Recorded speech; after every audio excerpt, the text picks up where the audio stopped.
Okay बेटा, अस्सलाम वालेकुम। चैप्टर नंबर 10 में जब हमने चैप्टर नंबर 10 स्टार्ट किया था तो उसमें हमने लेंस की बात की थी, कन्वर्जिंग लेंस की बात की थी, डाइवर्जिंग लेंस की बात की और उसके टाइप्स पढ़े थे। लेंस में हम कहते हैं कि कॉन्वेक्स लेंस वो लेंस होता है जो रे ऑफ लाइट्स को कन्वर्ज करवा सकता है, एक पॉइंट पे, एक फोकस पॉइंट पे कन्वर्ज हो जाए तो उस लेंस को हम कन्वर्जिंग लेंस कहते हैं। और डाइवर्जिंग लेंस वो लेंस जो रे ऑफ लाइट को डाइवर्ज करवा दे, जब उस लेंस से पास हो वो रे तो वो डाइवर्ज हो जाए, उस लेंस को हम कॉनकेव लेंस भी कहते हैं, डाइवर्जिंग लेंस भी कहते हैं। ये यहाँ पे हम देख रहे हैं कि लाइट की बेंडिंग हो रही है, लाइट जो है वो रिफ्रैक्ट हो रही है, लाइट अपना एक्चुअल पाथ जो है वो छोड़ के दूसरे किसी पाथ पे जा रही है जब वहां से क्रॉस हो रही है। तो इस फिनोमेना को हम कहते हैं this is a refraction of light. हमें पता है कि जब भी लाइट किसी होमोजीनियस मटेरियल में जाती है तो वो वहां पे उसी स्ट्रेट पाथ को फॉलो करती है, पर अगर ये मीडियम डिफरेंस हो, दो अलग अलग मीडियम हो, तो वहां पे लाइट जो है वो बेंड हो जाती है। लाइट जो है या तो कन्वर्ज हो जाएगी या तो डाइवर्ज हो जाएगी। This bending of light is called refraction of light. This bending is called refraction of light. अच्छा, रिफ्रैक्शन ऑफ लाइट के कॉन्सेप्ट को समझते हैं। हम कह रहे हैं कि हमारे पास दो मीडियम है, एक ऑप्टिकली रेयर मीडियम है और दूसरा ऑप्टिकली हम कह रहे हैं कि वो डेंसर मीडियम है।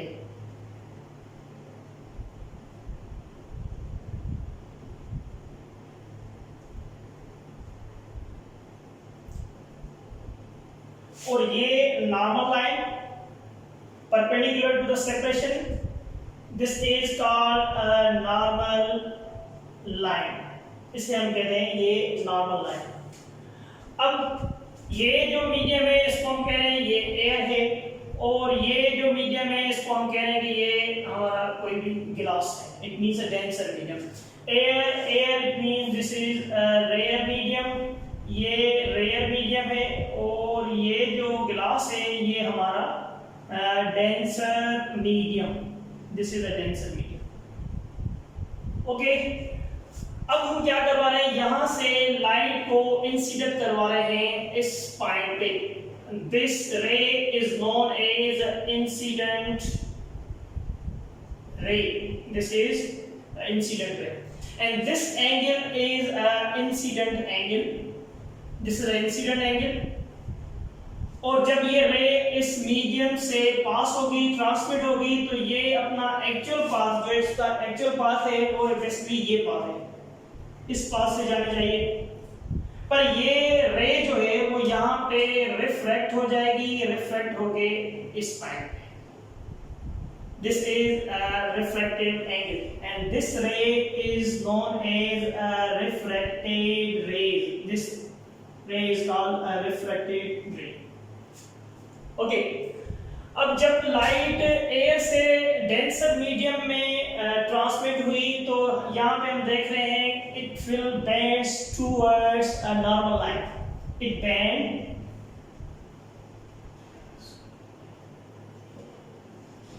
Towards a normal line, normal line की तरफ बेंड हो गई। Okay, it will bend toward the normal line। अच्छा, हम कह रहे हैं कि जब लाइट किसी भी रेयर मीडियम से डेंसर मीडियम में आएगी ये बेंड होगी टुवर्ड्स द नॉर्मल लाइन, और अगर जो लाइट किसी भी डेंसर मीडियम से रेयर मीडियम में आएगी it will move away from the normal. वो जो लाइट है फिर वो नॉर्मल से अवे मूव करेगी, नॉर्मल से अवे मूव करेगी। इट मींस हम कह रहे हैं this is a denser medium,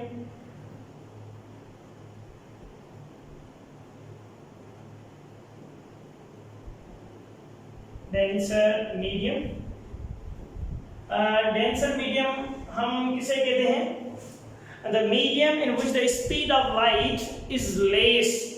जहां पे स्पीड ऑफ लाइट कम हो उसे हम कहते हैं दिस इज डेंसर मीडियम और ऑप्टिकली डेंसर। और रेयर मीडियम किसे कहते हैं, rare medium the medium in which the speed of light is more as compare to denser. Denser के हिसाब से लाइट की स्पीड ज्यादा हो उसे हम कहते हैं this is optically rare medium, ये हमारा ऑप्टिकली रेयर मीडियम। सो अब ये normal line this is normal line. Okay बेटा, अब यहां से इंसिडेंट रे, यहां से ये रे स्ट्राइक हो रही है, this is ray is known as incident ray. इस रे को हम क्या कहते हैं बेटा? Incident ray. ये जो रे है ये हमारी इंसिडेंट, ये गिलास, अब गिलास इट मींस अ डेंसर रे जो है वो यहां से जैसे ट्रांसमिट होगी, पास होगी, तो इस तरफ से मूव हो जाएगी, बेंड हो जाएगी। This angle is known as the refracted angle and this angle is known as incident angle.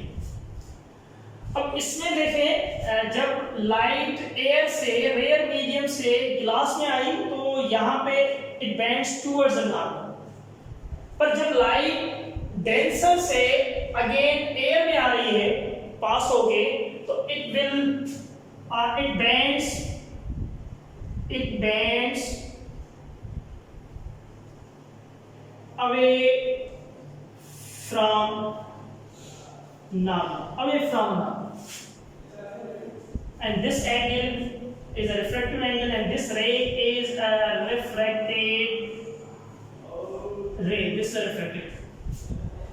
okay, अब दो फिनोमेना हमें नजर आ रही है। एक तो ये जब लाइट एयर से गिलास में आ रही है, इस कंडीशन में भी लाइट बेंडिंग हो रही है, इस कंडीशन में भी लाइट बेंडिंग हो रही है, पर यहां पे हम देख रहे हैं जब एयर से गिलास में आ रही है it will bends towards the normal, जब गिलास से एयर में आ रही है bends away from the normal, normal line से अवे मूव कर रही है।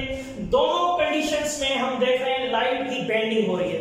This bending of light is called refraction of light. इसे हम कैसे डिफाइन करेंगे? The bending of light rays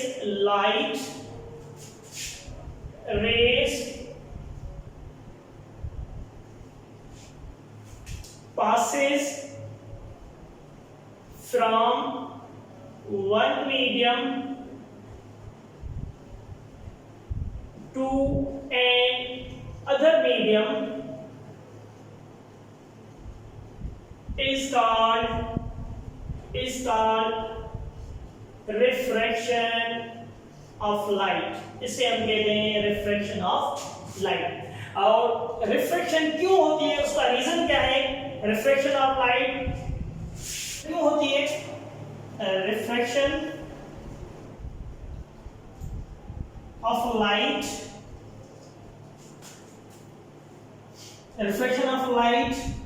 take place because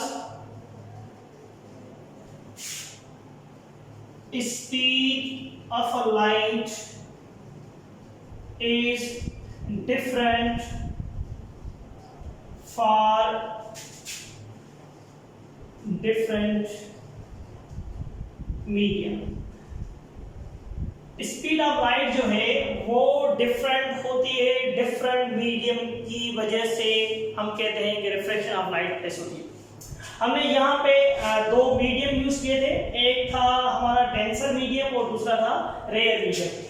denser medium this is rare medium. हम कहते हैं द मीडियम, इसको हम यहाँ पे ही डिफाइन कर लेते हैं, the medium in which speed of a light is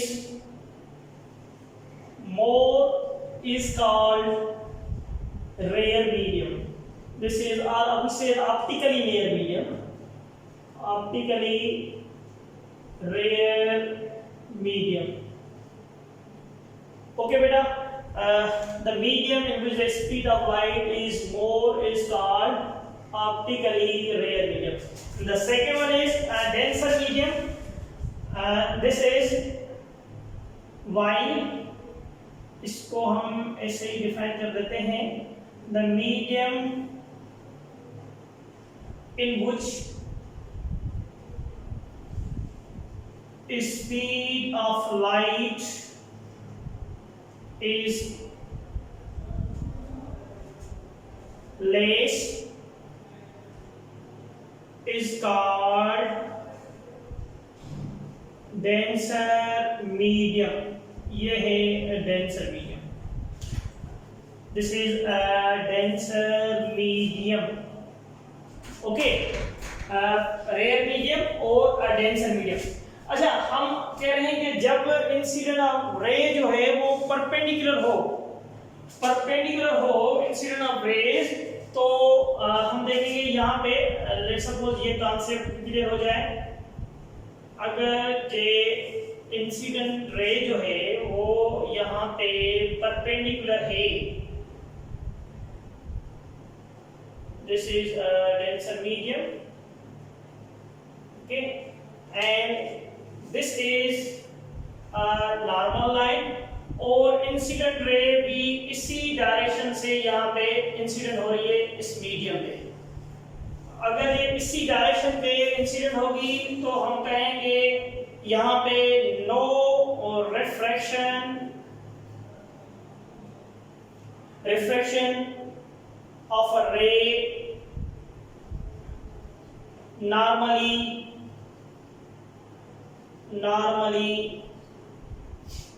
incidence. जब रे नॉर्मली इंसिडेंस होगी तो यहाँ पे किसी किस्म की बेंडिंग ऑफ लाइट जो है वो अगर नहीं होगी। बेंडिंग ऑफ लाइट हम कह रहे हैं यहाँ पे जब कुछ ना कुछ इंसिडेंट एंगल बनेगा तब कुछ ना कुछ जो है वो रिफ्रैक्टिव एंगल बनेगा। फिर कंडीशन है तो रे कहाँ से जो है वो ट्रांसमिट हो रही है, कहाँ से जो है वो आ रही है रे, किस मीडियम से रे जो है वो मूव कर रही है, तो फिर उसके हिसाब से रे को कभी बेंड होना पड़ेगा टुवर्ड्स नॉर्मल, कभी बेंड होगी अवे द नॉर्मल। ये कॉन्सेप्ट है रिफ्रैक्शन ऑफ लाइट का। अब रिफ्रैक्शन ऑफ लाइट से कंसर्न है laws of refraction. Laws of refraction के बाद रिफ्रैक्टिव इंडेक्स की हम बात करेंगे, स्नेल्स लॉ की हम बात करेंगे, और रिफ्रैक्टिव इंडेक्स डिपेंड किस पे करता है। ओके बेटा, अभी हम आ रहे हैं लॉज ऑफ रिफ्रैक्शन पे, सेकंड पार्ट।